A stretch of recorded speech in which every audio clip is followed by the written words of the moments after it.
श्री सच्चिदानंद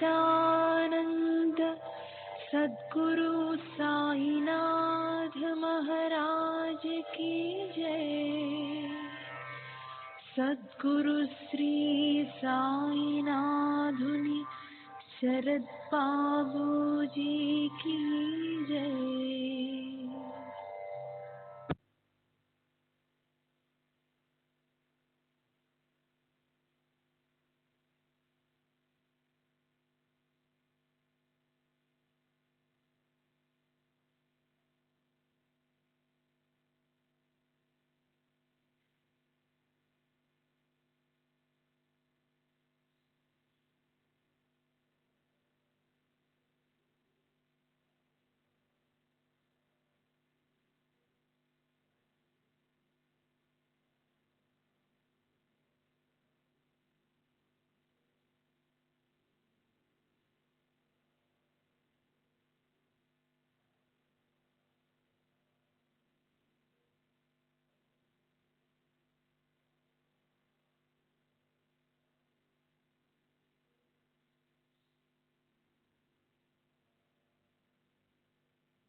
श्री सच्चिदानंद सद्गुरु साईनाथ महाराज की जय। सद्गुरु श्री साईनाथ शरद बाबू जी की जय। శ్రీ సాయి భక్త అనుభవ సంహిత డిసెంబర్ 6వ తేదీ 1936. శ్రీ లక్ష్మణ్ భట్ జోషి, షిరిడి. నేను చిన్నప్పుడు బాబా దగ్గర ఉన్నప్పుడు ఆధ్యాత్మిక విషయాల గురించి ఆలోచించేవాడిని కాదు. అందువల్ల సాయిబాబా మాట్లాడిన మాటలు, ప్రవచనాలు ఏవి మీకు చెప్పలేను. నేను, మాధవ్ ఫస్లే మసీదులో చిన్న చిన్న పనులు చేస్తుండేవాళ్ళం. రాధాకృష్ణ ఆయి చెప్పిన పనులు కూడా చేసేవాళ్ళం. మేము చావడిలో బాబాతో పాటు నిద్రించేవాళ్ళం. ఎవరూ బాబాతో ఉండేందుకు వీలు లేని సమయాలలో కూడా మేము వారితోనే ఉండేవాళ్ళం. భాయ్, కట్టెల నీళ్ళు తీసుకురా, ఆ తొట్టితో నీళ్లు తీసుకునిరా అంటూ బాబా మాకు పనులు చెప్పేవారు.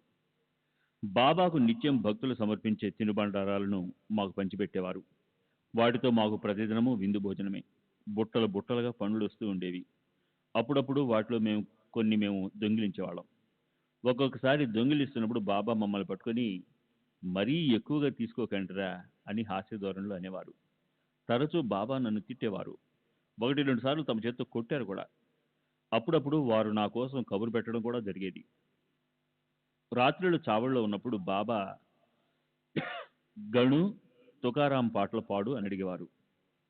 నాకు సంగీతం బాగా రాకపోయినా ఎలాగో పాడేవాణ్ణి. బాబా పాటలలోని రాగాన్ని, భావాన్ని రెండింటినీ ఇష్టపడేవారు. అప్పుడప్పుడు మేము హాస్య ధోరణిలో కూడా మాట్లాడుకునేవాళ్ళం. బాబా గణు ఏమంటున్నాడరా అని అడిగేవారు. రహమాన్ నజరా కరో అభమోరే సాయి అని పాటను హాస్యయుక్తంగా పాడేవాణ్ణి. ఒక్కొక్కసారి ఎవరు లేని సమయాలలో అర్ధరాత్రి దాటిన తర్వాత బాబా పారవస్యంతో కబీర్ పాటలు పాడుతుండేవారు. ఆ పాటల వివరాలు ఏమిటో నాకు ఇప్పుడు గుర్తులేదు. బాబా నివారించిన వ్యాధుల గురించి నేను చాలా వరకు మర్చిపోయాను. కొన్ని మాత్రం గుర్తున్నాయి. దగ్గుబాయి కుష్ఠరోగం కొంతవరకు తగ్గించారు. తర్వాత ఆ వ్యాధి వృద్ధి కాకుండా నిలిపేశారు. అంతేగాని పూర్తిగా నయం చేయలేదు. కానీ బాబా సమాధి అనంతరం సుమారు 1922లో బొంబాయికి చెందిన డాక్టర్ రాణే గారి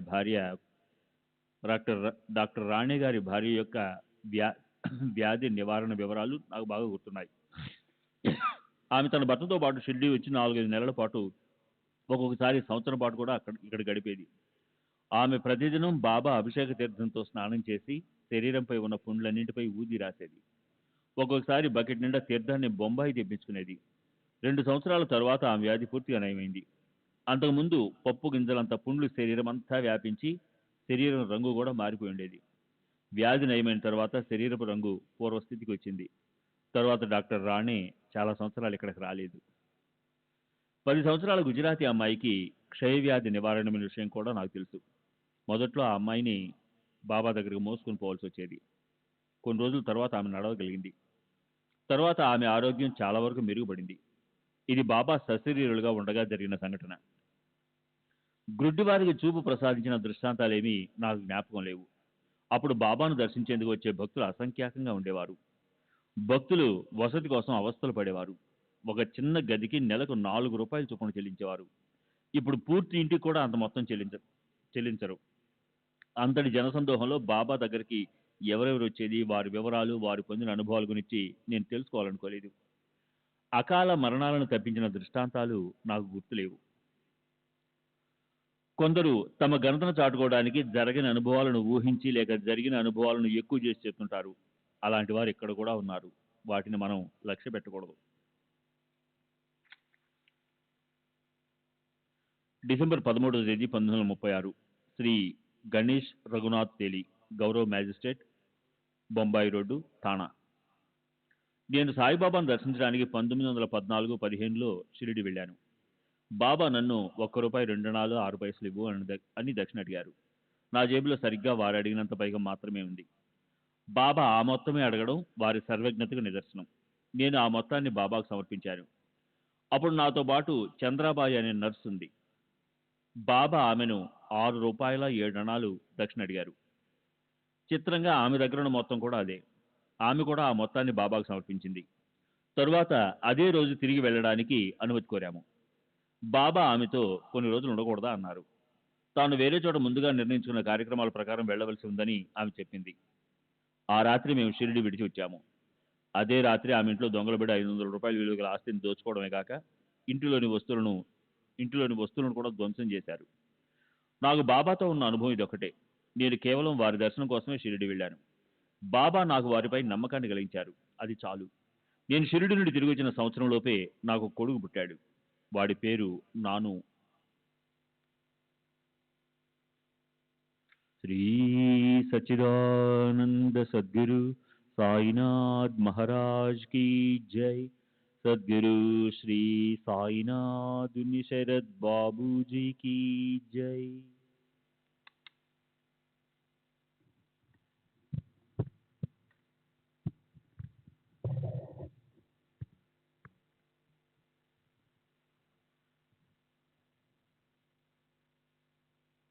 డిసెంబర్ 14వ తేదీ 1936 శ్రీ రామచంద్ర వాసుదేవ్ గేసాల్, రిటైర్డ్ పోస్టల్ ఉద్యోగి, ఆర్ఎంఎస్ రికార్డ్ గుమస్తా, సెలక్షన్ గ్రేడు, వయసు 58 సంవత్సరాలు, కొంకణ బ్రాహ్మణుడు,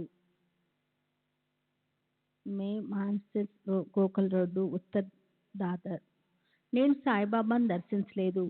నేను మన్మాడ్లో తపాలా శాఖలో ఆర్ఎంఎస్లో పనిచేస్తుండేవాడిని. శ్రీ కాకాసాబ్ దీక్షిత్తో నాకు పరిచయం ఉంది. ఆయన నా పొరుగు ప్రాంతానికి వచ్చినప్పుడు నాకు సాయిబాబాను గురించి చెప్తుండేవారు. ఒకరోజు దీక్షిత్తు బాబా తన్ను షిరిడీకి రమ్మని పిలిచారని, అందుకే షిరిడీ వెళ్తున్నానని చెప్పారు. నేను బాబా భౌతికంగా లేరు కదా, వారు మిమ్మల్ని ఎలా పిలవగలరు అని ప్రశ్నించాను. ఆయన నీవు తెలుసుకుంటావులే నీవు తెలుసుకుంటావులే అని చెప్పి నాకు బాబా ఫోటో ఒకటి ఇచ్చారు. ఈ సంఘటన జరిగిన కొన్ని నెలల తర్వాత నా భార్య ప్రసవానంతరము అనారోగ్యానికి గురి అయింది. ఆమె కోలుకుంటుందనే ఆశ కోల్పోయాము. ఇది జరిగి ఇప్పటికీ 13 సంవత్సరాలైంది. నేను ఆమె కోసం బాబాను ప్రార్థించి ఆమె బ్రతుకుతుందా అని అడిగాను. 1-2 రోజుల తర్వాత నాకు ఒక కల వచ్చింది. ఆ కలలో నేను మరియు షేక్ కాబూలా అనే మహమ్మదీయుడు ఒక పడవలో ఉన్నాము. పడవ కళ్యాణ్ దగ్గరున్న సముద్రపాయలో ఉంది. ఎవరో ఒకతను పడవలోనికి వచ్చి థ్రెడ్ వేయసాగాడు. పడవ ప్రవాహానికెదురుగా అతి కష్టంతో ఆవలి ఒడ్డుకు ప్రయాణిస్తుంది. ఇంతలో మేము చేరాల్సిన తీరాన్ని చేరక ముందుకు పోయి బురదలో ఇరుక్కుపోయాము. ఎందుకలా అయిందో అని చూస్తే థ్రెడ్ వేసేవాడు కనిపించలేదు. మా ఇద్దరికి థ్రెడ్ వేయడం చేతకాదు. దాంతో మా పడవ ఇంకా బురదలో కూరుకుపోయింది. కానీ చివరికి పడవ ఎలాగో ఒడ్డుకు చేరింది.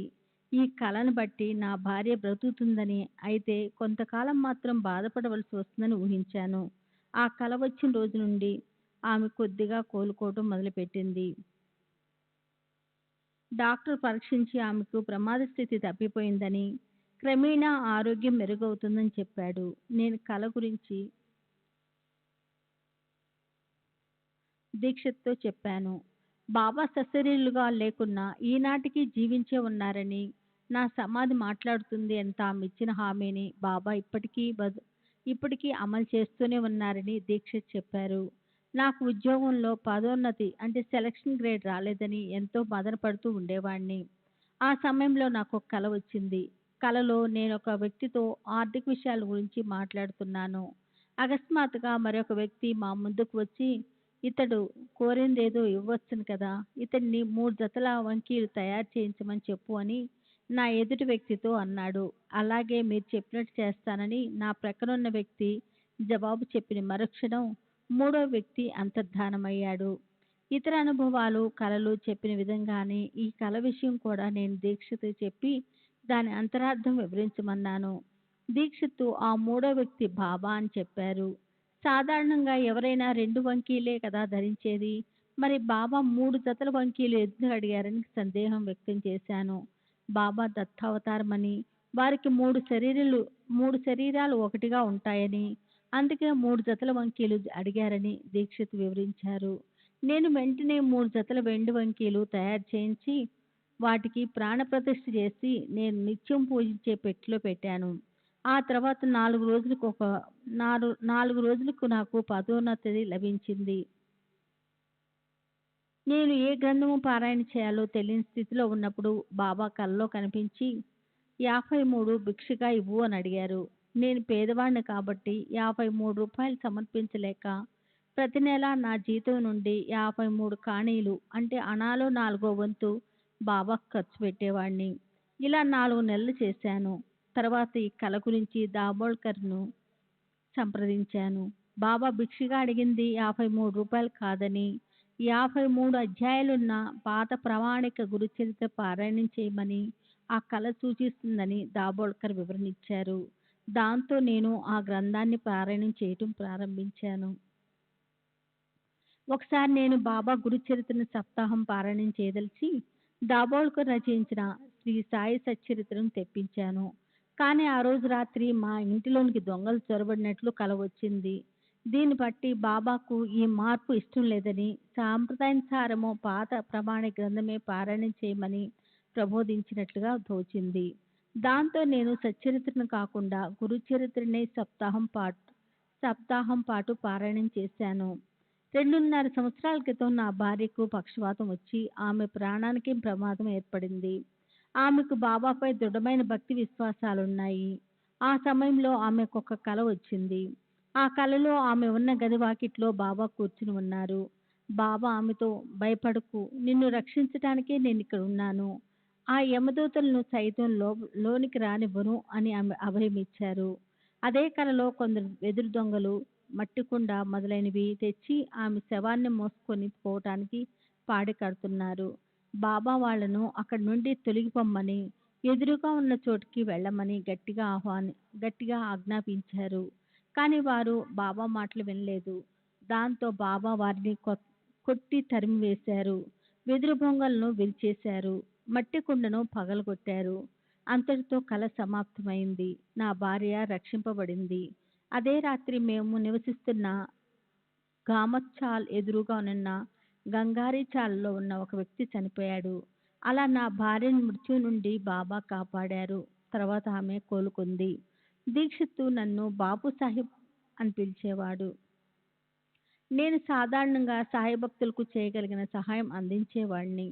షిరిడీ వెళ్ళటానికి, తిరిగి రావటానికి రైల్లో, బస్సులో టికెట్లు సమకూర్చడం వంటి పనులు చేసి పెడుతూ ఉండేవాడిని.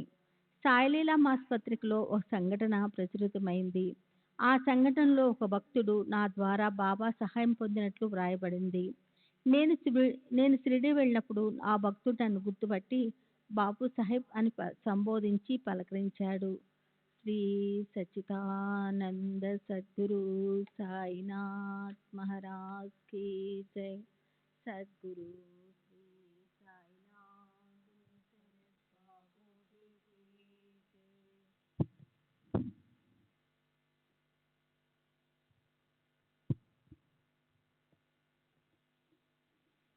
మార్చి 8వ తేదీ 1936. శ్రీ అమోల్ చంద్ చంద్రబాన్ సేట్ షావుకారు. వయసు 35 సంవత్సరాలు. రహత. మీకు మొదట మా వంశ వృత్తాంతాన్ని గురించి క్లుప్తంగా చెప్తాను. మా నాన్న చంద్రబాన్ సేటుకు 2 సోదరులు. పెద్దవాడు రామచంద్ర సేటు, చిన్నవాడు బీర్జీ చంద్ సేటు. మా పెద్దనాన్నగారి కుమారుడు కుశాల్ బావ్, చిన్నాన్నగారి కుమారుడు ప్రేమ్చంద్. మా నాన్న 13/12/1911లోను, మా పెద్దనాన్న 1860లోను మరణించారు. మా పెద్దనాన్న కుమారుడు కుశాల్ బావ్ నాకన్నా 47 సంవత్సరాలు పెద్దవాడు. ఆయన కూడా 15/11/1918లో 62వ ఏట చనిపోయాడు. ఇప్పుడు అతని భార్య ఒంటరిగా అహ్మద్నగర్లో జీవిస్తూ ఉంది. మా చిన్నాన్న కుమారుడు ప్రేమ్చంద్ బీర్జీ చంద్ రహటేకర్ ఔరంగాబాదులోని షగంజ్లో ఉంటున్నాడు. ఇతనికి బాబా గురించి తెలుసు. నా దగ్గర మా నాన్నగారివి కుశాల్ బావ్ ఫోటోలు ఉన్నాయి. శ్రీ సాయిబాబా మా ఇంటికి పక్కనే ఉన్న మా సోదరుడు కుశాల్ బావ్ ఇంటికి వస్తూ ఉండేవారు. సమాధి చెందడానికి 3 రోజుల ముందు కూడా ఇక్కడికి వచ్చి వెళ్ళారు. వారప్పుడు ఆరోగ్యంగానే ఉన్నట్లు కనిపించారు. బాబా మా ఇళ్లలో కొద్దిగా పలహారం చేసి 15-30 నిమిషాలు కూర్చొని వెళ్ళిపోయారు. ప్రస్తుతం శిథిలమైపోయి ఉన్న చావడిలో సాయిబాబా కొన్ని నెలలు నివసిస్తూ ఉన్నట్లు, అంతకుముందు అలీ అను ముస్లిం సాధువుతో అహ్మద్నగర్లో నివసిస్తున్నట్లు మా అన్న కుశాల్ బావు చెప్పాడు. ఈ విషయాన్ని దృఢపరుస్తూ సాయిబాబా అక్బర్ అలీతో ఉండగా తాను చూశానని, వారు అహ్మద్నగర్ నుండి రహతా వచ్చి ఇక్కడ కొన్ని రోజులుండి తర్వాత షిరిడీ వెళ్ళారని దౌలూ సేటు చెప్పాడు. అక్బర్ అలీ అహ్మద్నగర్లో కింగ్ గేట్ వద్ద ఉన్న బారా ఇమాం కోట్లో నివసించేవాడు. వారి ఫోటో అహ్మద్నగర్లోని వాడియా పార్క్ దగ్గర ఉన్న రహటేకర్ మిల్లులో ఉంది. రహటేకర్ రామ్చంద్ సేట్ 1860, చంద్రబాన్ సేట్ 13/12/1911, బీర్జీ చంద్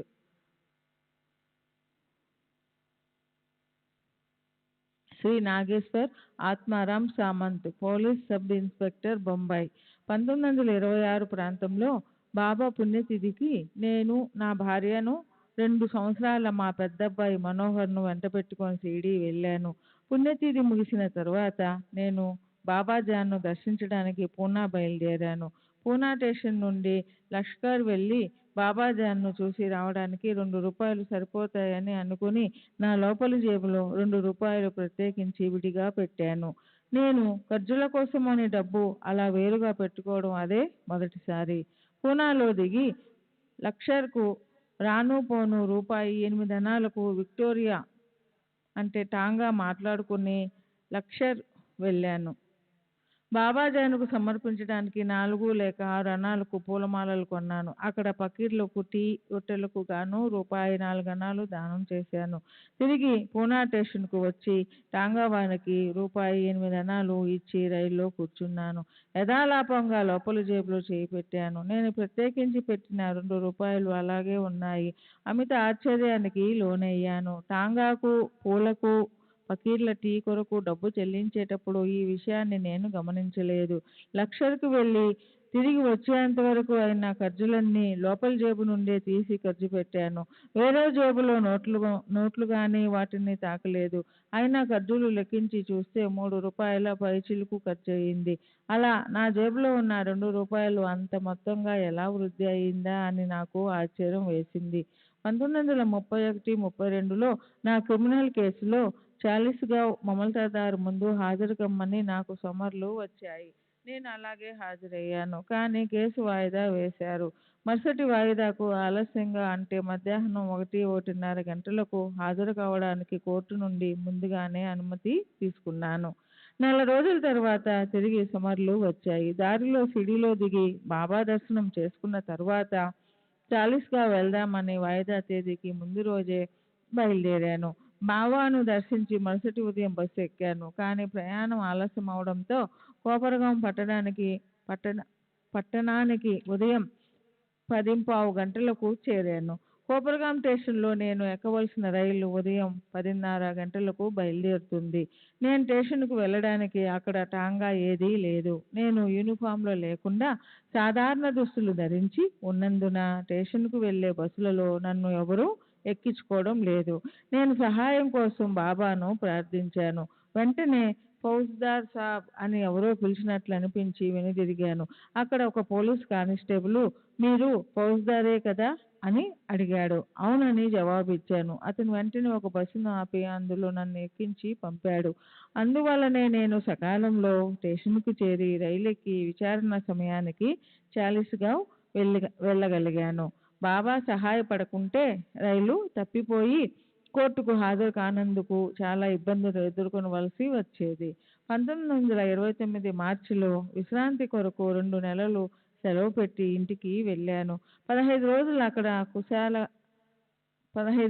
అక్కడ కులాసాగా గడిచింది. ఒకరోజు వద్దని ఎంత చెప్తున్నా వినకుండా మా నాన్న చేపలు పట్టడానికి వెళ్ళి కొన్ని బ్రతికి ఉన్న చేపలను ఇంటికి తెచ్చాడు. చేపలను చంపడం పాపమని, ఇది బాబా అభిమతానికి విరుద్ధమని మా అమ్మతో చెప్పాను. కానీ ఎవరూ నా మాటలు పట్టించుకోలేదు. కాసేపటికి నాకు అకస్మాత్తుగా జ్వరం వచ్చింది. మా అమ్మ నాకేమవుతుందోనని తల్లడిల్లిపోయింది. అప్పుడు నేను, అమ్మా, నీ బిడ్డ క్షేమం కోసం తప్పించిపోతున్నావు, మరి చేపల పిల్ల విషయంలో మాత్రం క్రూరంగా ప్రవర్తిస్తున్నావు. నాకేమీ కాకుండా ఉండాలంటే చేపలను చంపడం మానండి అన్నాను. అప్పుడు మా నాన్న నా దగ్గరికి వచ్చి నా నుదుటిపై ఊది పెట్టి బాబాను ప్రార్థించాడు. బాబా, నా కుమారుడు రేపు ఉదయానికి కోలుకుంటే నేను చేపలు తినడం మానివేస్తాను అని మొక్కుకున్నాడు. తర్వాత 5 నిమిషాలకు నా జ్వరం తగ్గిపోయి స్వస్థత చేకూరింది.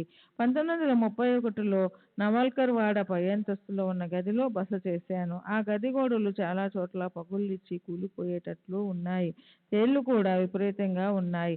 అక్కడ ఉండడం ప్రమాదమని తలచి శ్రీ R.A. తర్కాడ్ వేరే చోటుకు వెళ్ళిపోయాడు. నన్ను కూడా హెచ్చరించాడు. కానీ నాకు ఉండడానికి వేరే ఏ చోటు లేదు. అందువల్ల అక్కడే రామనవమి వరకు 2 రోజులుండి తర్వాత బొంబాయి వెళ్ళిపోయాను. నేను ఉన్న రోజుల్లో ఏమీ కాలేదు. కానీ నేను వెళ్ళిపోయిన కొద్దిసేపటికి గోడలు కూలిపోయినట్లు నాకు జాబు వచ్చింది. కొన్ని సంవత్సరాల క్రితం నేను షిరిడీలో ఉన్నప్పుడు నా టోపీలోనికి ఒక తేలు వచ్చి చేరింది. నేను షిరిడీలో దానిని గమనించకుండా టోపీ ధరించి బొంబాయికి వచ్చి అక్కడ మేకుకు తగిలించడానికి టోపీ తీశాను. అప్పుడు ఆ టోపీలో తేలున్నట్లు గమనించాను. టోపీ దాదాపు 12 గంటల పాటు నా తలపై ఉన్నప్పటికీ ఆ తేలు నాకు ఏ హాని చేయలేదు. కొన్ని సంవత్సరాల క్రితం నేనొక రోజు బాబా సమాధికి పక్కనున్న గదిలో నిద్రించాను. అర్ధరాత్రి సమయంలో సమాధి నుండి సంగీతం రావడం స్పష్టంగా వినిపించింది. నేను దానిని వర్ణించలేను. శ్రీ జి.కే. రేగే, రిటైర్డ్ తహసీల్దారు, ఇండోరు. నేను 1912లో తుంటి నొప్పితో బాధపడసాగాను. జ్వరం కూడా రావడంతో నిద్ర కరువయ్యింది. దాంతో నేను మా మామగారైన నారాయణరావు పరుల్కర్ దగ్గరకు వెళ్ళాను. ఆయన హార్దా సమీపంలో ఉన్న గింగావ్ అనే గ్రామంలో ఉంటున్నారు. ఆయన గొప్ప సాయి భక్తులు. ఆయన బాబా ఊదిని నా నుదుటిపై రాశారు. ఆ రాత్రి 2 గంటల సమయంలో నేను మంచంపై పడుకొని ఉండగా కాషాయ వస్త్రాలు ధరించిన ఒక సన్యాసి ప్రత్యక్షమై నా భుజం తట్టి, బిడ్డ భయపడకు, నీకు 3 రోజులలో నయమవుతుంది అన్నాడు. ఒక సన్యాసి నా ముందు నిలబడి ఉన్నారని, పై మాటలు అన్నారని మా మామగారితో గట్టిగా అరుస్తూ చెప్పాను. మా మామగారు సన్యాసిని చూడడానికి వచ్చేలోపే అతను అంతరార్థమయ్యాడు. అక్కడకు వచ్చినది ఎవరో సన్యాసి కాదని సాయిబాబా అని మా మామగారు చెప్పారు. సరిగ్గా 3వ రోజుకు నా నొప్పులన్నీ మాయమైపోయి వారం రోజులలో పూర్తి స్వస్థత చేకూరింది. మా మామగారు నన్ను షిరిడీ వెళ్ళి సాయిబాబాను దర్శించమని కోరారు. కానీ నేను 2 సంవత్సరాల వరకు షిరిడీ వెళ్ళలేకపోయాను. 1914లో నా 3వ కుమార్తె వివాహం మాండ్లాలో జరిపించడానికి సెలవు పెట్టాను. బాబాకు కూడా ఆహ్వాన పత్రిక పంపాము. నేను స్వయంగా వచ్చి వివాహానికి హాజరవుతాను అని బాబా సమాధానం పంపారు. వివాహ వేడుక జరుగుతున్న సమయంలో బాబా నుండి పోస్టులో ఒక కవర్ వచ్చింది. ఆ కవర్లో ఊదీ పొట్లము, ఊదీని వధువుల నుదుటిపై పెట్టమనే ఆదేశము ఉన్నాయి. అదే రోజు ఒక ఫకీర్ వచ్చి మా మామగారిని ఒక పైసా అడిగాడు. మా మామగారు నిర్లక్ష్యం చేసి ఆ అవకాశాన్ని వినియోగించలేదు. తర్వాత మా మామగారు పశ్చాత్తాపం చెంది వచ్చిన ఫకీరు సాయిబాబా అయి ఉంటారేమోననే సందేహాన్ని నా దగ్గర వ్యక్తం చేశాడు. ఆ వచ్చిన వారు సాయిబాబా అయితే తిరిగి వారు మా వద్దకు రావాలని నేను ప్రార్థించాను. మరుసటి రోజు మరొక ఫకీరు నా దగ్గరికి వచ్చి ఒక పైసా మాత్రమే అడిగారు. నేను సమర్పించాను. ఆ ఫకీరు నేను సమర్పించిన పైసా మాత్రమే తీసుకొని మా మామగారు భోంచేసి వెళ్ళమని అభ్యర్థిస్తున్నా వినకుండా వెళ్ళిపోయాడు. ఆ వివాహం జరిగిన తర్వాత నేను షిరిడీ వెళ్ళి అక్కడ 4 రోజులు గడిపాను. బాబా నన్ను చూసిన వెంటనే ఎందుకింత ఆలస్యం అని అడిగారు. నేను ఒక పేద గుమ్మిస్తానని అంత సులభంగా రాలేకపోయానని చెప్పాను. తర్వాత వారు నన్ను దక్షిణ అడిగారు. నేను 5 రూపాయలు సమర్పించాను. బాబా తమకు మరో 5 రూపాయలు కావాలన్నారు. అలా ఎందుకు అడుగుతున్నారో నాకు అర్థం కాలేదు. అయినా మరో 5 రూపాయలు సమర్పించాను. అవి తీసుకొని ఇంతకన్నా ఎక్కువ నీవు నాకు బాకీ పడలేదు అన్నారు. ఇంటికి తిరిగి వెళ్ళిన తర్వాత గాని నాకు ఆ విషయం బోధపడలేదు. నా భార్య సంవత్సరం క్రితం అంటే నాకు తెలియకుండా బాబాకు మనీ ఆర్డర్ ద్వారా 5 రూపాయలు పంపింది. కానీ అది తిరిగి వచ్చింది. తిరిగి వచ్చిన మనీ ఆర్డర్ కూపంలో ఈ మొత్తం స్వయంగా మీ నుండి తీసుకోబడుతుందని వ్రాసి ఉంది. అందుకే బాబా స్వయంగా 5 రూపాయలు అధికంగా అడిగారని గ్రహించాను. 4 సంవత్సరాల వయసున్న నా చిన్న కుమార్తె ప్రేమాబాయికి జ్వరం వచ్చింది. అది క్రమేణా ప్రమాద స్థితికి చేకూరింది. బిడ్డ కృషించిపోయి ఎముకల గూడుగా తయారైంది. వైద్య చికిత్సలు, మందులు ఏమీ పని చేయలేదు. నా భార్య బిడ్డను కాపాడమని ఆర్తిగా బాబాను ప్రార్థించింది. నీ బిడ్డ కష్టాలని 3వ నాటికి తీసివేస్తాను అన్న బాబా కంఠధ్వని ఆమెకు స్పష్టంగా వినిపించింది. కానీ ఊహించని రీతిగా ఆ బిడ్డ 3వ నాటికి తల్లివడిలో ప్రాణాలు విడిచింది. నేను మానసలోని ఆఫీసులో ఉండగా నా భార్య కబురు పంపి వెంటనే ఇంటికి రమ్మని చెప్పింది. నేను ఇంటికి వెళ్ళి చూడగా బిడ్డ మరణించి ఉంది. నా భార్య శోకిస్తూ ఉంది. మేము ఎల్లప్పుడూ పూజాగదిలో ఉంచుకునే గంగా తీర్థంలో కాస్త బాబా ఊదిని కలిపి బిడ్డ నోట్లో పోశాను. చిత్రంగా అవి బయటికి రాలేదు. దాంతో మరికొంత తీర్థం పోశాను. మరుక్షణం బిడ్డ కళ్ళు తెరిచింది. బిడ్డకు ప్రాణం వచ్చిందని తెలుసుకుని బాబా ఊది తీర్థం ఇచ్చాము. బిడ్డ 1 నెల రోజుల్లో కోలుకొని సంపూర్ణ ఆరోగ్యవంతురాలయ్యింది. ఇప్పుడు ఆమె ఇండోరులోని ఒక బోర్డింగ్ స్కూల్లో మెట్రన్గా పనిచేస్తూ ఉంది. 1924లో నా 4వ కుమార్తె మైనాబాయికి వివాహం చేయదలిచి సంబంధాల కోసం వెతక ఆరంభించాను. కానీ సరియైన వరుడు దొరకలేదు. నేను అప్పుడు సెలవు పెట్టి ఉన్నాను. నా భార్యను అంజన్గావ్లో ఉన్న ఆమె సోదరుని ఇంటికి తీసుకువెళ్ళాను. అక్కడికి వెళ్ళిన 2వ రోజు జీరాపూర్ వెళ్ళు అనే కంఠధ్వని వినిపించింది. తిరిగి ఇండోర్ వచ్చాను. అక్కడ నా కుమారునికి జీరాపూర్ వెళ్ళమని ఉత్తర్వులు వచ్చి ఉన్నాయి. కానీ వాడి భార్య 9 నెలల గర్భిణీగా ఉన్నందువల్ల వెళ్ళలేకపోయాడు. అందువల్ల వాడి పై అధికారులు ఆ ఉత్తర్వులను రద్దు చేశారు. నా సెలవు ముగిసిన తర్వాత నన్ను నెమావర్ జిల్లాలోని కాందేగావ్కు బదిలీ చేసినట్లు తెలిసింది. కానీ ఆ ఉత్తర్వులను సంతకం కోసం రెవెన్యూ మినిస్టర్ దగ్గరికి పంపించినప్పుడు నా నుండి అభ్యర్థన లేకుండానే అతను ఆ ఉత్తర్వులను రద్దు చేసి నన్ను జీరాపూర్ బదిలీ చేస్తూ ఆదేశాలు జారీ చేశాడు. నేను జీరాపూర్ వెళ్ళాను. ఉద్యోగంలో చేరిన 15 రోజులకు నేను పర్యటిస్తూ సాయిత్ అను చోట ఆగాను. అక్కడ నా సోదరుడు గ్వాలియర్ సంస్థానంలో పనిచేస్తున్నాడు. అతనిని చూడడానికి వెళ్ళినప్పుడు తనతో బల్వంత్ అనే అందమైన దృఢకాయుడైన యువకుడు కనిపించాడు.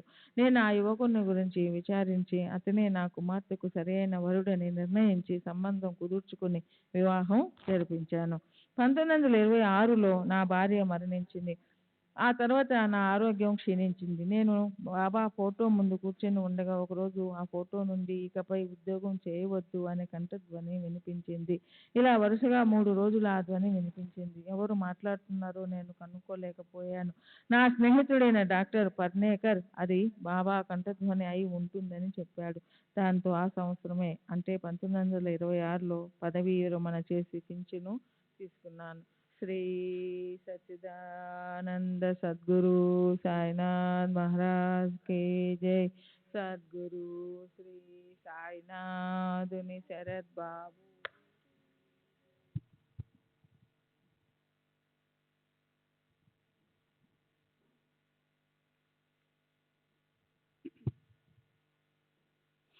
ఒక అజ్ఞాత భక్తుడు సాయి సుధా పత్రికలో తన అనుభవాన్ని ఇలా చెప్తున్నాడు. శ్రీ సాయిబాబాని గురించి చెప్పే ముందు నా గురించి కొన్ని విషయాలు చెప్పాలి. నేను నిస్సంశయంగా దైవభక్తి కలవాడిని. నేను దక్షిణ భారతదేశంలో దాదాపు దేవాలయాలను సందర్శించాను. స్వతహాగా పేదలకు దాన ధర్మాలు చేసే స్వభావం కలవాడిని. నేను ఎల్లప్పుడూ నా వకీలు స్నేహితులతో శ్రీ రామకృష్ణ పరమహంస, వివేకానంద మొదలైన మహాత్ముల జీవిత చరిత్రల గురించి చర్చిస్తూ వాడిని. అతను నా అభివృద్ధిని కాంక్షించేవాడు. అతడు సాయి భక్తుడైనప్పటికీ ఇన్ని సంవత్సరాలలో ఎప్పుడూ శ్రీ సాయిబాబాని గురించి నాకు చెప్పలేదు. 17/1939 మా మధ్య జరిగిన సంభాషణలో శ్రీ సాయిబాబాని గురించి చెబుతూ వారు గొప్ప శక్తి కలవారని, జ్ఞాని, దయామయులని, ఈ మానవాళిని ఉద్ధరించడానికి అవతరించారని చెప్పాడు. నేను సాయిబాబాను గురించి ఆలోచిస్తూ ఇంటికి వెళ్ళి ఆ విషయం నా భార్యతో చెప్పాను. అదే రోజు రాత్రి సాయిబాబా నా కలలో కనిపించారు. నా భార్య చాలా కాలం నుండి కాళ్ళపై లేచిన కురుపులతో బాధపడుతూ ఉండేది. ఎన్నో మందులు, ఇంజెక్షన్లు వాడాము, కానీ అవి పని చేయలేదు. నేను బాబా ఊదీని ఆ కురుపులపై పూయమని చెప్పాను. ఆమె రోజు ఊదీ రాస్తూ వచ్చింది, కానీ ఇంట్లో ఉన్న ఊదీ చాలా తక్కువ. ఒకరోజు నా భార్య బాబాను తలుచుకుని ఇంట్లో ఉన్న ఊదీ అయిపోయిందని చెప్పింది. మేము సెక్రటేరియట్కి ఎటువంటి ఉత్తరము రాయకుండా రహతా నుండి పోస్ట్లో మాకు ఒక ఊదీ పొట్లం వచ్చింది. ఇది బాబా యొక్క లీలగా భావించాము. ఊదీ పూయడం ద్వారా క్రమంగా నా భార్య కాళ్లకున్న కురుపులన్నీ పూర్తిగా నయమయ్యాయి. అప్పటి నుండి మాకు బాబా పట్ల ఉన్న భక్తి విశ్వాసాలు అధికమయ్యాయి. మేము బాబాను పూజించటం మొదలుపెట్టిన తర్వాత మాకు ఎంతో ప్రశాంతత లభించింది. ఇంతటి అద్భుత శక్తులున్న శ్రీ సాయిబాబా సామాన్య సత్పురుషులు కాదని భగవంతుడేనని నాకు గట్టి నమ్మకం ఏర్పడింది. 27/11/1939 రోజున శ్రీ సాయిబాబా భౌతికంగా వచ్చి నాకు తీర్థమివ్వాలని కోరుకున్నాను. అదే రాత్రి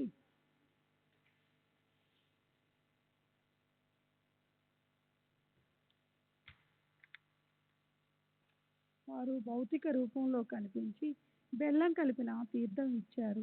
నేను తీర్థాన్ని భక్తితో సేవించాను.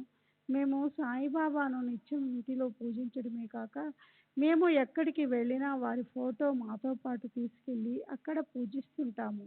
వారు మాకెన్నో విధాలుగా సహాయపడుతూనే ఉన్నారు. ఈ అనుభవాలన్నీ 1/7/1939 నుండి 31/12/1939 మధ్య కాలంలో జరిగినవి. నేను ఈ వివరాలన్నీ సాయిబాబా పేరుపై వ్రాసిస్తున్నాను. నేను చెప్పిన వాటిలో ఏవీ కల్పించినవి లేవు, అన్నీ వాస్తవాలే అని ప్రమాణం చేస్తున్నాను. శ్రీ అప్పాజీ సుతార్, షిరిడి. 1929లో నేను షిరిడీలో ఉండగా నా కాలికి ఎగ్జిమా, ఒక తరహా పొడ రోగము సోకి బాధపడ్డాను. దాని నివారణ కోసం 200 రూపాయలు ఖర్చు పెట్టి కోపరగాం ప్రభుత్వ డాక్టర్లచే చికిత్స చేయించుకున్నాను. కానీ ప్రయోజనం లేకపోయింది. శ్యామ కూడా మందులిచ్చాడు, అయినా ఫలితం దక్కలేదు. చివరికి నాసిక్ హాస్పిటల్లో చేరాను. కానీ కొంచెమైనా గుణం కనిపించలేదు. అక్కడున్న 8 రోజుల్లో ఒక రాత్రి బాబా కలలో కనిపించి షిరిడీ తిరిగి వెళ్ళి పురాణ పఠనం చెయ్యి అన్నారు. ఎగ్జిమా బాధ వల్ల నాసిక్ వచ్చాను కదా అని అన్నాను. దానికి బాబా, నా పురాణ పఠనం చేస్తూ ఊది రాస్తూ ఉండు, నీకు నయమవుతుంది అన్నారు. వారి ఆదేశం మేరకు షిరిడీ తిరిగి వచ్చాను. నేను షిరిడీ వచ్చినప్పుడు విఠలరావు, మరాఠీ అతడు పారాయణ చేస్తున్నాడు.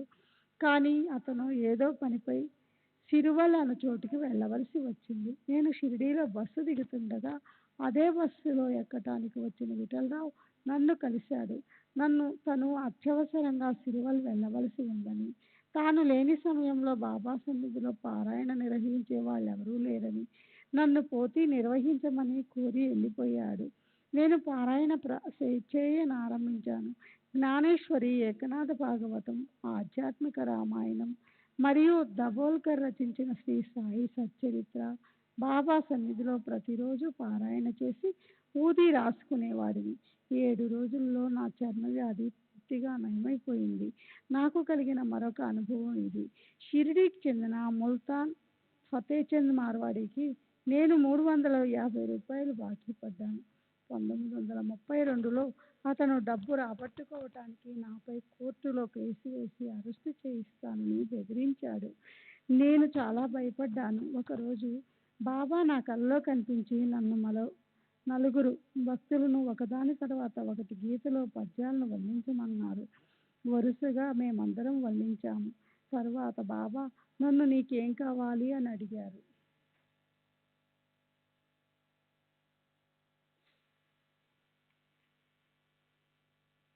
ఫకీర్ చందు బాకీ నుండి నన్ను విముక్తి చేయమని బాబాను కోరాను. అప్పు తీరిపోతుందని బాబా చెప్పారు. మరుసటి రోజు ఉదయం ఫతేచంద్ మా ఇంటికి వచ్చి తనకు ఒక ఇల్లు కట్టించి ఇవ్వమని అడిగాడు. నేను అలా చేస్తే నా బాకీ పత్రాలు తిరిగి ఇచ్చేస్తానని అగ్రిమెంట్ కూడా వ్రాసిచ్చాడు. అంగీకారం మేరకు 1 నెలలో ఇల్లు కట్టించి ఇచ్చాను. అతను నా బాకీ పత్రాలన్నీ తిరిగి ఇచ్చేశాడు. వాటిని చింపి అవతల పారేశాను. ఇమాం భాయ్ చోటా ఖాన్, వయస్సు 65 సంవత్సరములు, వజాపూర్, ఔరంగాబాద్ జిల్లా. నేను మొట్టమొదట సాయిబాబాను గురించి 30 సంవత్సరాల క్రితం మహమ్మదీయ సాధువైన దుర్వేన్ షా చెప్పగా విన్నాను. నాకు, మా మేనత్తకు, మా అత్తగారు కూడా మధ్యగల వివాదాల పరిష్కారం కోసం వారి దగ్గరికి వెళ్ళాను.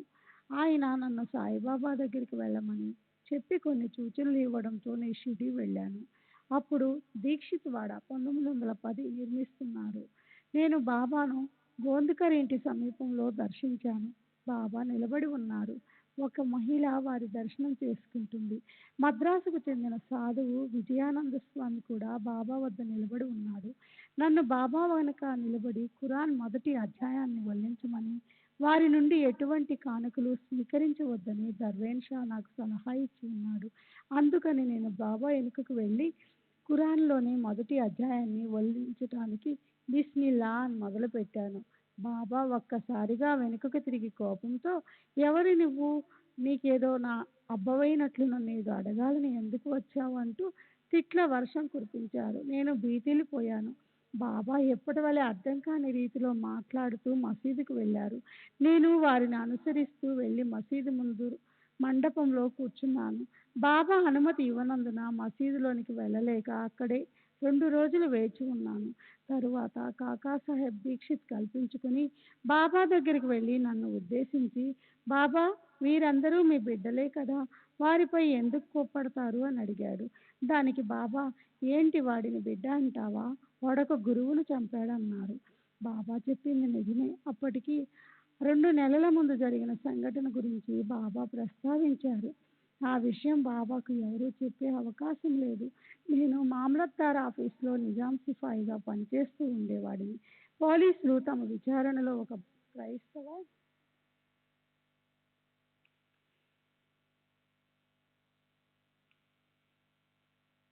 మత గురువును ప్రశ్నిస్తున్నారు. నేను పోలీసులకు సహాయపడేందుకు వెళ్ళాను. అతను సరియైన సమాచారం ఇవ్వడం లేదని ఆగ్రహించి ఒక కర్రతో ఆ గురువును గట్టిగా కొట్టాను. అతను రక్తం కక్కుకొని క్రింద పడి స్పృహ కోల్పోయాడు. నేను భయపడి ఈ విషయం మామలత్దారుకు చెప్పాను. మామలత్దారు నన్ను ఎక్కడికైనా పారిపోమని సలహా ఇచ్చాడు. నేను ఉద్యోగానికి రాజీనామా చేసి పారిపోయి షిరిడీ వచ్చాను. నేను చేసిన దానికి విచారణను ఎదుర్కోవాల్సి వస్తుందన్న భయం కూడా బాబా దగ్గరికి రావటానికి కల మరో కారణం. కాకాసాహెబ్తో బాబాతో మాట్లాడిన రోజు కూడా నేను బాబాకు భయపడి మసీదులోకి వెళ్ళలేదు. ఆ రోజు తరువాత 2-3 రోజులకు బడే బాబా కొడుకు కాసింబాయ్ జోగ్ దీక్షితులు నన్ను మసీదులోనికి తీసుకువెళ్ళారు. నేను బాబాను దర్శించుకున్నాను. బాబా నా శిరస్సుపై హస్తాన్ని ఉంచి, భయపడకు, భగవంతుడే యజమాని అన్నారు. తరువాత నేను 7 వారాల పాటు షిరిడీలో గడిపాను. ఒకరోజు నాతో, నీవు ఇంటికి తిరిగి వెళ్ళు, నీ భూమి తగాదా పరిష్కారం అవుతుంది, నీ బంధువులందరూ నీతో సఖ్యంగా మెలుగుతారు అని ఆశీర్వదించారు. నేను ఇంటికి తిరిగి వెళ్ళాను. మా అత్తగారిపై కోర్టులో దావా వేశాను. ఈ కేసు 7 సంవత్సరాల పాటు నడిచి చివరకు నా భూములు నాకు స్వాధీనమయ్యాయి. 2వ సందర్శనము. నేను బాబాను దర్శించి తిరిగి వెళ్లేందుకు వారి అనుమతి అడిగాను. ఆ సమయంలో బాబా వద్ద మహల్సాపతి మావసి ఉన్నారు. బాబా మావసితో, జనం నా మాటలు వినరు, పోకిరి ఎదవలు చెప్పకుండానే వెళ్ళి బాధపడతారు, ముళ్ళు గుచ్చుకున్న గాయం వల్ల నా తల్లిని కూడా కోల్పోతారు అన్నారు. నిజానికి నేను తిరిగి వెళ్లేందుకు బాబా అనుమతించలేదు. నేను ఇల్లు చేరాలనే తొందరలో బాబా అనుమతి పొందకుండానే ఊరికి వచ్చేశాను. నేను తిరిగి వచ్చిన 2 రోజులకు మా అమ్మ కట్టెలు సేకరించడానికి వెళ్ళినప్పుడు ఆమె కాలుకు ముళ్ళు గుచ్చుకుంది. అది సెప్టిక్ అయ్యి కాలు బాగా వాచిపోయి 9-10 రోజుల తరువాత ఆమె మరణించింది. అప్పుడు బాబా మసీదులో మావసితో, ముళ్ళు గుచ్చుకుని తల్లి మరణిస్తుంది అన్న మాటలు నా గురించి చెప్పినవేనని అర్థమైంది. 3వ సందర్శనము. మా అమ్మ చనిపోయిన 4వ రోజున షిరిడీ వెళ్ళాను. నాకు డబ్బు, ఉద్యోగం లేనందున నా ఆర్థిక దుస్థితి నుండి విముక్తి కలిగిస్తారని తలచి బాబా దగ్గరికి వెళ్ళాను. నేను షిరిడీలో 34 రోజులు గడిపాను. ఒకరోజు నేను మసీదులో ఉన్నప్పుడు బాబా మౌసీతో ఊది తీసుకుని సెలవు తీసుకోవాలి అన్నారు. నా మాటలు ఈ మాటలు నా గురించి మాట్లాడినవని అర్థం చేసుకున్నాను. ఒక వ్యక్తికి సంబంధించిన మాటలు ఇంకొక వ్యక్తితో కానీ లేక కొత్త సందోహాన్ని సంబోధించి కానీ చెబుతారు. బాబా మాటలు ఎవరిని ఉద్దేశించి మాట్లాడినవో వాళ్ళకు మాత్రమే తెలుసుకుంటారు. మరుసటి రోజు నేను బాబా వద్దకు వెళ్ళడంతో వారంతట వారే ఊది నా చేతిలో పెడుతూ, ఇంటి వాకిట్లో మిస్సులావిడ నిలబడి ఉంటుంది, ఆమె ఇచ్చింది తీసుకుని దాంతో కార్యం జరిపించాలి, అతిథులు వచ్చి ఉన్నారు, వారితో కలిసి విందు భోజనం చేయాలి అన్నారు. నాకు వారి మాటలు అర్థం కాలేదు. నేను ఇల్లు చేరింది మా అమ్మ చనిపోయిన 40వ రోజున. హిందువులు మాసికాలు జరిపించినట్లే మేము మండల క్రతువు జరిపించాలి. కీర్తిశేషులైన కాజీ గారి భార్య మా ఇంటి వాకిట్లో నిలబడి ఉంది. వృద్ధురాలైన ఆమెకు నాపై ప్రేమాభిమానాలున్నాయి. ఆమె నన్ను పరామర్శించిన నా చేతిలో 50 రూపాయలు పెట్టి కార్యం జరిపించమని చెప్పి వెళ్ళిపోయింది. ఈ కార్యానికి మా 4 అక్క చెల్లెండ్రు వాళ్ళ భర్తలు వచ్చి ఉన్నారు. బాబా చెప్పిన అతిథులు వీళ్ళేనని గ్రహించాను. కాజీ గారి భార్య ఇచ్చిన డబ్బుతో మండల క్రతువు సజావుగా జరిపించాను. 4వ సందర్శనం. సందర్శనము. నెల రోజుల తర్వాత నేను తిరిగి ఇంటికి షిరిడీ వెళ్ళాను. అప్పుడు బాబా నాతో గులాబ్ మీ ఇంటికి వచ్చింది అన్నారు. నేను ఇంటికి వెళ్ళి చూస్తే నా భార్య మగపిల్లవాడిని ప్రసవించి ఉంది. బాబా చెప్పిన గులాబ్ ఈ బిడ్డ గురించేనని తెలిసి వాడికి గులాబ్ అని పేరు పెట్టాను. తదుపరి సందర్శనాలు. ఒకసారి షిరిడీ వెళ్ళి బాబాను దర్శించి తిరిగి వెళ్ళేందుకు అనుమతి కోరాను. కానీ అనుజ్ఞ ఇవ్వలేదు.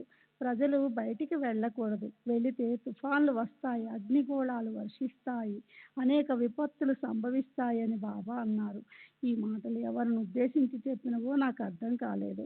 బాబా అనుమతి లేకుండా షిరిడీ వెడిచాను. పరుగులాంటి నడకతో ప్రయాణించాను. నేను ఎంత త్వరగా నడిచానంటే 2 గంటల్లో షిరిడీకి 12 మైళ్ళ దూరంలో ఉన్న వారీ నది చేరాను. అప్పుడు సమయం 5:30. నది ఒడ్డునే ప్రయాణిస్తున్న సురళ గ్రామం చేరేసరికి సూర్యాస్తమ సమయమైంది.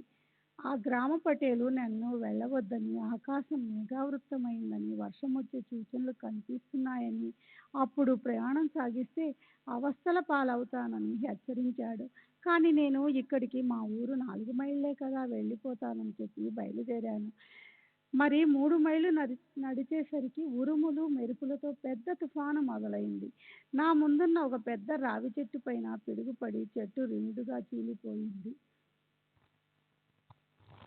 చీలి మండసాగింది. పిడుగు పడినప్పుడు మిరుమిట్లు గొలిపే మెరుపు మెరిసింది. కాంతిని చూడలేక తల తిప్పుకున్నాను. నా వెనుక బాబా నిలబడి ఉన్నారు. వారి వెంట 2 కుక్కలు కూడా ఉన్నాయి. నేను వారికి వంగి నమస్కరించాను. వారు అంతర్ధానమయ్యారు. నేను ముందుకు సాగిపోయాను. మా గ్రామానికి దగ్గరగా నది ప్రవహిస్తూ ఉంటుంది. ఆ నది దాటితే కానీ మా ఊరు చేరుకోలేము. నేను నది వద్దకు వచ్చి దాని లోతెంతో తెలుసుకోకుండానే దానిలో దిగాను. నీళ్లు మోకాలు లోతునున్నాయి. నది దాటి అవతలి ఒడ్డుకు చేరాను. యథాలాపంగా వెనుతిరిగి చూసి భయభీతుడనైనాను. నది వరదలో ఉంది. నీళ్లు నది 2 గట్ల పై వరకు చేరి పొంగి ప్రవహిస్తున్నాయి. నది లోతు కనీసం 20 అడుగులు ఉంటుంది. నేను ఆ నదిని ఎలా దాటానా అని విస్తుపోయాను. తరువాత క్షేమంగా ఇల్లు చేరాను. షిరిడీలో బాబా తుఫానులు వస్తాయి, అగ్నిగోళాలు పడతాయి అన్న మాటలు నిజమయ్యాయి. 4 సంవత్సరాల క్రితం గులాబ్ వివాహం జరిపించటానికి నాకు డబ్బు అవసరమైంది. నేను షిరిడీకి వచ్చి మసీదులో నిద్రించాను. బాబా నా కల్లో కనిపించి నన్ను ఆశీర్వదించి పూనాకు వెళితే లాభపడతానని చెప్పారు. వారి ఆదేశం మేరకు పూనా వెళ్ళి ఆ వ్యక్తిని కలిశాను. అక్కడ లడ్కర్ అన్నతడు వచ్చాడు. అతను మొదల వ్యాధితో బాధపడుతున్నాడు. ఆ వ్యాధి నివారణకు ఒక సాధువు బాబా చెప్పిన వైద్యం నాకు తెలుసునని అతనికి చెప్పాను. అతను మందు తీసుకోవటానికి సిద్ధపడ్డాడు. నేను మందు తయారు చేసి అతనికి ఇచ్చాను. అతని వ్యాధి నివారణమైంది. అతను సంతోషంతో పూనాలో జరిగే గుర్రపు పందాలకు వెళ్ళి ఒక గుర్రంపై కొంత సొమ్ము పణంగా పెట్టాడు. ఆ గుర్రం గెలిచి 100 రూపాయలు వచ్చింది. ఆ మొత్తంలో నాకు 700 రూపాయలు ఇచ్చాడు.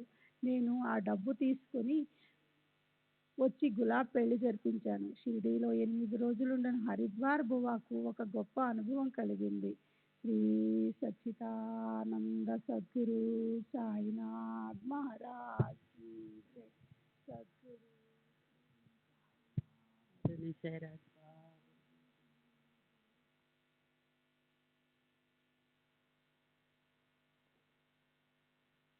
షిరిడీలో 8 రోజులు ఉండిన హరిద్వారబువుకు ఒక గొప్ప అనుభవం కలిగింది.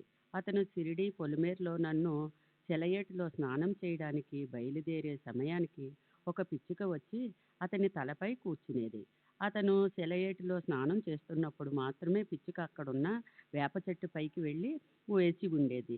అతను స్నానం ముగిసిన తరువాత తిరిగి వచ్చి తలపై కూర్చునేది. నేను ఇతర భక్తులు కూడా ఈ దృశ్యాన్ని చూశాము. మేమందరం బాబా వద్ద ఉన్న సమయంలో బువ్వ ఈ దృశ్యాన్ని దేన్ని సూచిస్తుందో చెప్పమని బాబా అర్థించాడు.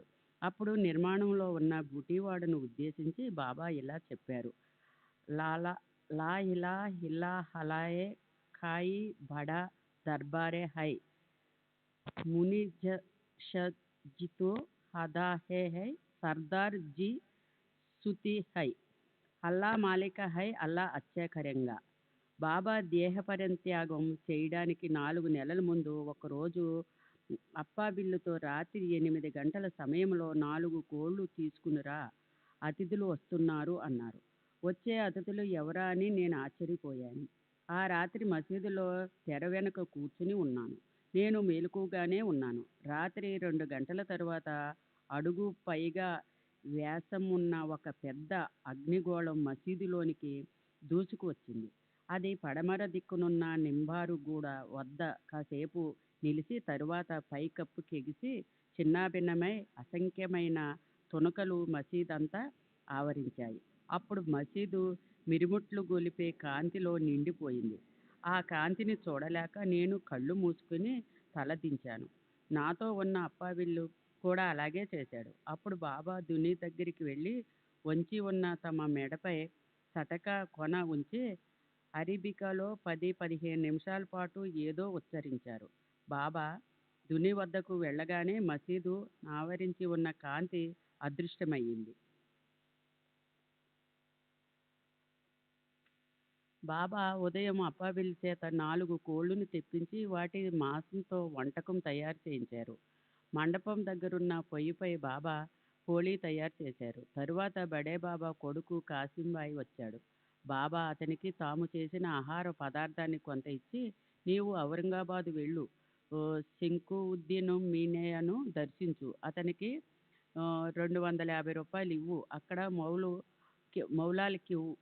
కౌలాలకి సన్యాసి జరిపించు అన్నారు. కౌలి నాస్యాన్ని జరిపించు అన్నారు. తరువాత బనేమియా ఫకీరు దగ్గరికి వెళ్ళి వారి మెడలో ఈ పూలమాల వేసి నౌతారిక్ హల్లామేన అప్ప దునియా లేంగే మర్జ్య అల్లాకి అని చెప్పి అంటూ కాసీంకు 250 రూపాయలు ఒక సేవంతి పూలమాల ఇచ్చారు. కాసిం తనకు ఆ ప్రదేశాలు కొత్త అని చెప్పాడు. బాబా నన్ను అతనికి తోడుగా వెళ్ళమన్నారు. నేను, కాసిము, అతనికి సేవకుడు అమీరు ముగ్గురు బయలుదేరి ఔరంగాబాదు స్టేషన్కు మధ్యాహ్నం 3 గంటలకు చేరాము. నాకు ముందే తెలిసిన ఫకీరు శంకీవుద్దీన్ మియా మా కొరకు స్టేషన్కు వచ్చాడు. సాయి ఫకీరు వద్ద నుండి వచ్చిన అతిథులెవరు అని అడిగాడు. మేము అతని ముందుకు వెళ్ళి నమస్కరించాము. బాబా షిరిడీలో మాకు ఇచ్చిన ఆదేశాలన్నిటినీ శంకువుద్దీన్ పొల్లిపోకుండా చెప్పి మమ్మల్ని కోటలోనున్న అతని ఇంటికి తీసుకువెళ్ళి మాకు భోజనం పెట్టాడు. మేము వారికి 250 రూపాయలు సమర్పించాము. అతను ఎంతమందిని ఆహ్వానించి ఘనంగా సంతర్పణ చేసిన తరువాత మౌలు కవల్లిని జరిపించాడు. ఆ రాత్రికి బాబా చెప్పిన పనులన్నీ పూర్తయ్యాయి. నాకు బనేమియా ఇల్లు తెలియడంతో మరుసటి ఉదయం మేము అక్కడికి వెళ్ళాము. వారు ఒక చెయ్య పైకెత్తి మరో చెయ్యి కిందకి పెట్టి నిలబడి ఉన్నారు. అక్కడ ఉన్న అర్బల్బులు బనేమియా దగ్గరికి వెళ్ళవద్దని, వెళ్తే కోప్పడతారని చెప్పారు. దాదాపు 1 గంట సేపు వేసి ఉన్న తరువాత నేను ధైర్యం తెచ్చుకొని వారిని సమీపించి వారి మెడలో బాబా ఇచ్చిన పూలమాల వేశాను. బనేమియా ఎత్తి ఉన్న చేతిని కిందకి దించారు. నేను బాబా చెప్పమన్న మాటలు వల్లించాను. అప్పుడు బనేమియా తదేకంగా ఆకాశం వైపు చూస్తూ ఉండిపోయారు. వారి కంటి నుండి నీరు కారసాగింది. తరువాత వారి దగ్గర సెలవు తీసుకుని షిరిడీ తిరిగి వచ్చాము. ఇది జరిగిన 4 నెలల తరువాత 9వ నెల 9వ తారీఖున విజయదశమి రోజు బాబా మహాసమాధి చెందారు. మేము రంజాన్ నెలలో ఔరంగాబాదుకు వెళ్ళి ఆ రోజంతా ఉపవాసం ఉండి రాత్రికి భోంచేశాము. బాబాకు అరేబిక్ తెలుసు. వారి ఖురానా చదివి అబ్దుల్లకు బోధించేవారు. నూరుద్దీన్ సైనిక దళానికి చెందిన ఒక ఆసియా సైనికుడు. అతను ఒకరోజు షిరిడీ వచ్చి బాబాను దర్శించాడు. దర్శించిన వెంటనే తను తిరిగి వెళ్ళడానికి అనుమతి కోరాడు. బాబా అతనిని మరుసటి రోజు వెళ్ళమన్నారు. అతడు దళం ముందుకు వెళుతుందని, అందువల్ల అక్కడ ఆగిపోవడం తనకు సాధ్యం కాదని చెప్పాడు. బాబా అతని చేతిలో ఊది పెట్టి ఉర్దూలో ఏవో మాటలు అన్నారు. వాటి అర్థం ఏమిటో గొయ్య తవ్వి ఊది తిను అని అతను ఊది తీసుకుని స్వారీ చేసుకుంటూ వెళ్ళిపోయాడు.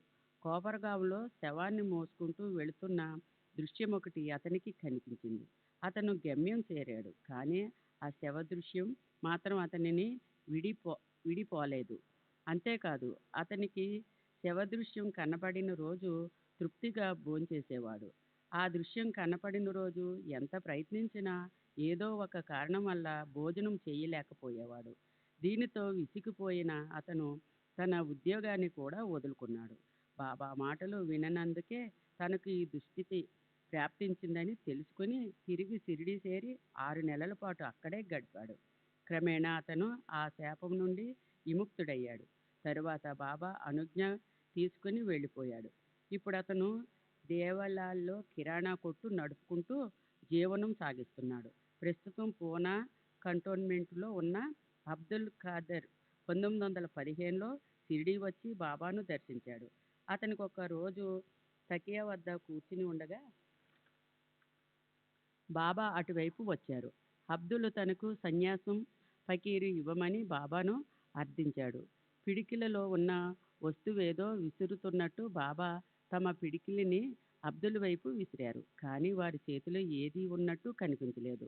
ఆ క్షణం నుండి అబ్దుల్ మాటల్లోనూ ప్రవర్తనలోనూ మార్పు వచ్చింది. బాబా వలె మాట్లాడుతూ అందరికీ సలహాలు ఇచ్చేవాడు. ఒక్కొక్కసారి అర్థం కాని మాటలేవో మాట్లాడుతూ అందరినీ తిట్టేవాడు. రాళ్లతో కొడతానని బెదిరించేవాడు. అతనుని భరించలేని విధంగా తయారయ్యాడు. ఇలా బలవంతంగా తెచ్చుకున్న ఫకీర్ స్థితిలో 1.5 నెల గడిపాడు. ఆ తర్వాత మసీదు మండపం దగ్గర అబ్దుల్ ఖాదర్ ఉన్నప్పుడు బాబా ఎదుటపడి లావ్ బలే ఇధర్ అని పలుకుతూ పిడికిలతో అతని నుండి ఏదో లాక్కున్నారు. వెంటనే అతనికి పూర్వస్థితి వచ్చింది.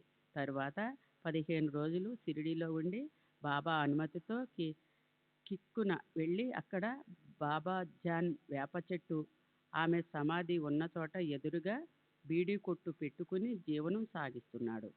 మదర్ అలీ ఒక ఖజోనా అతడిప్పుడు కేవలాలో ఉన్నాడు. అబ్దుల్ ఖాదీరు మదర్ అలీకి గురువు. అబ్దుల్ ఖాదీరు ఇతర మహమ్మదీయులతో కలిసి నమాజు అజహర్ చేసేవాడు. ప్రతిదినం పగటిపూట మసీదులో బాబా ముందు మౌలా నిర్వహించబడేది. ఉదయం తబలా, సారింగ్యం మొదలైన వాద్యాలతో కవాలి నిర్వహించబడేది. మండపం దగ్గర తాంబోతు నిర్మించమని బాబా ఆదేశించేవారు. దాని నిర్మాణకైన ఖర్చు కూడా వారే భరించేవారు. తాంబోత్ కార్యకలాపాలు జరిగేటప్పుడు మాంసం, కిచిడి చేసి బాబా అందరికీ పంచేవారు. ఇలా చాలా సంవత్సరాల పాటు జరిగింది. మండపం నిర్మాణం జరిగిన తరువాత ఆ కార్యక్రమాలు నిలిపివేశారు. బాబా తాము స్వయంగా పత్య చదవడం కానీ ఇతరుల చేత చదివించడం కానీ చేసేవారు. బాబా శరీరులై ఉన్నప్పుడు ముస్లింలందరూ మసీదులో నమాజ్ చేయడానికి వచ్చేవారు. అది ఈనాటికి కొనసాగుతుంది. బాబా కూడా వారితో కలిసి నమాజ్ చేసేవారు. బాబా దుని దగ్గర నిల్చుని నమాజ్ చేయడం నేను స్వయంగా చూశాను, విన్నాను. కానీ వారు ఇతరుల వలె మొకాళ్ళపై కూర్చోవడం కానీ వంగడం కానీ చేసేవారు కాదు. బాబా నాకు తెలిసిన 2 మహమ్మదీయుల ఆధ్యాత్మిక ప్రగతికి తోడ్పడ్డారు. మా గ్రామానికి చెందిన షేక్ అబ్దుల్ షిరిడీ వచ్చి బాబాను దర్శించాడు. బాబా అతనితో వైరాగ్యంగా మాట్లాడుతూ, మనము ఈరోజు చనిపోతే ఎల్లుండికి 3వ రోజు. ఈ ఇల్లు, భూములు, ఆస్తుల వల్ల మనకేమి ఉపయోగం అన్నారు. అబ్దుల్లా మా ఊరు తిరిగి వచ్చాడు. అతనికి భార్య, పిల్లలు ఉన్నారు. అతను ఇంటిని, ఆస్తిని వాళ్ళకి వదిలేసి విరాగై వీధులు వెంబడి తిరగడం ప్రారంభించాడు. రాత్రులు సమాధుల వద్ద ఏదో గొణుక్కుంటూ గడిపేవాడు.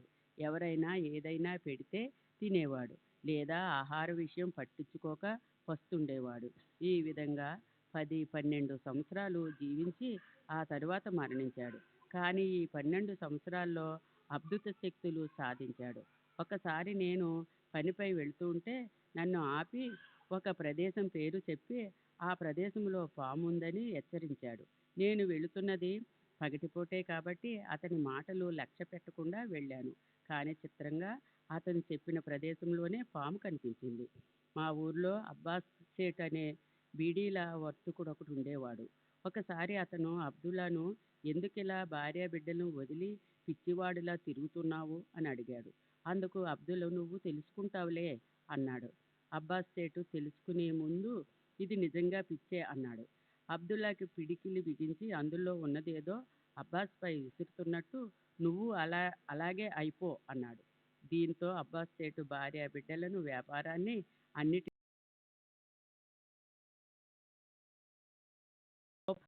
వర్వర్ధన్ బెరాహార్ అన్ అన్వర్ ఖాన్ అంటూ ముస్లిం ఉండేవాడు. అతడు ఒకసారి సిడీ వచ్చి బాబాను దర్శించాడు. అతను బా అతను బాబాతో, నాకు ఈ సంసారం వద్దు అని చెప్పాడు. అతను చావిడిలో 12 నెలలు నివసించాడు. తరువాత బాబా అతనికి ఖురానా మొదటి అధ్యాయంలోనున్న మంత్రాన్ని, అది నాకు తెలుసు, 101 మార్లు అర్ధరాత్రి వల్లించమని ఆదేశించారు. తరువాత తంతు వల్లించామన్నారు. బాబా అతనికి పేడ ప్రసాదంగా ఇచ్చి అరేబియాలోనే బాగ్దాకు పంపారు. అర్మాన్ ఖాను షిరిడీ నుండి బొంబాయి వెళ్ళగానే హాజీ కాసిం అనతడు ప్రయాణపు ఖర్చులిచ్చి అరేబియా పంపాడు. అనర్వ అరేబియా వెళ్ళి మళ్ళీ తిరిగి రాలేదు. శ్రీ సచ్చిదానంద సద్గురు సాయినాథ్ మహారాజ్ కీ జై. సద్గురు శ్రీ సాయినాథుని శరత్ బాబూజీ కీ జై.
శ్రీ సచ్చిదానంద సద్గురు సాయినాథ్ మహారాజ్ కీ జై. సద్గురు శ్రీ సాయినాథుని శరత్ బాబూజీ की जय. साई रहम नजर करना, बच्चों का पालन करना. साई रहम नजर करना, बच्चों का पालन करना. जाना तुमने जगत पसारा, सब ही झूठ जमाना. जाना तुमने जगत पसारा, सब ही झूठ जमाना. साई रहम नजर करना, बच्चों का पालन करना. साई रहम नजर करना, बच्चों का पालन करना. मैं अंधा हूँ बंदा आपका, मुझसे पथ दिखलाना. मैं अंधा हूँ बंदा आपका, मुझसे पथ दिखलाना. साई रहम नजर करना, बच्चों का पालन करना. साई रहम नजर करना, बच्चों का पालन करना। दासगण कहे अब क्या बोलूं, थक गई मेरी रसना। दासगण कहे अब क्या बोलूं, थक गई मेरी रसना। साई रहम नजर करना, बच्चों का पालन करना। साई रहम नजर करना, बच्चों का पालन करना। रहमो नजर करो अब मोरे साई, तुम बिना नहीं मुझे माँ बाप भाई। रहमो नजर करो मैं अंधा हूँ बंदा तुम्हारा, मैं अंधा हूँ बंदा तुम्हारा। मैं ना जानू, मैं ना जानू, मैं ना जानू अल्लाह इलाही। रहमो नजर करो, रहमो नजर करो अब मोरे साई, तुम बिना नहीं मुझे माँ बाप भाई। रहमो नजर करो काली जमाना मैंने गमाया, काली जमाना मैंने गमाया।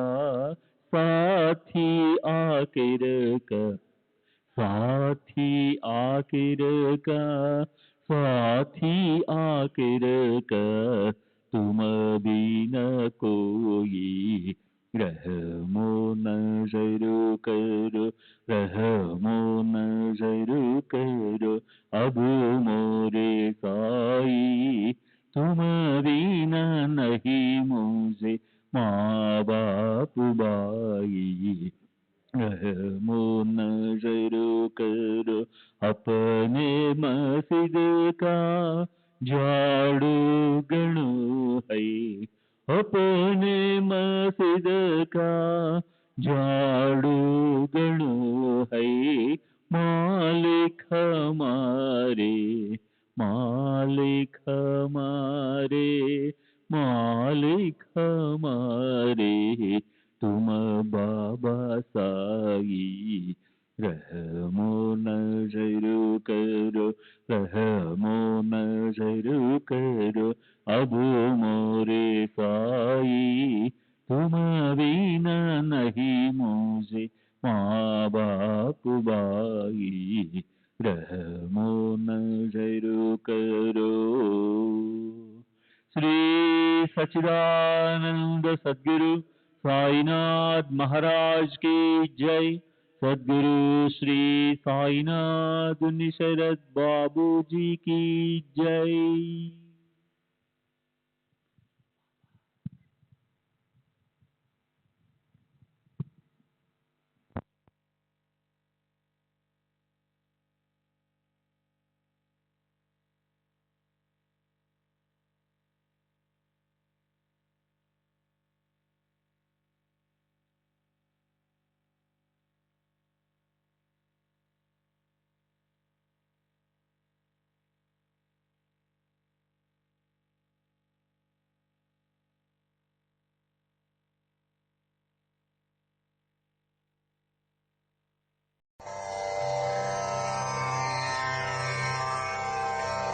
श्री सच्चिदानंद सद्गुरु साईनाथ महाराज की जय।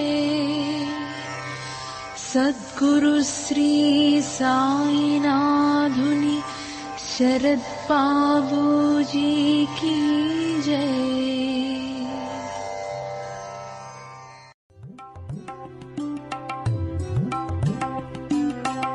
Sai Baba, Sai Baba, Sai Baba.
Sai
Baba, Sai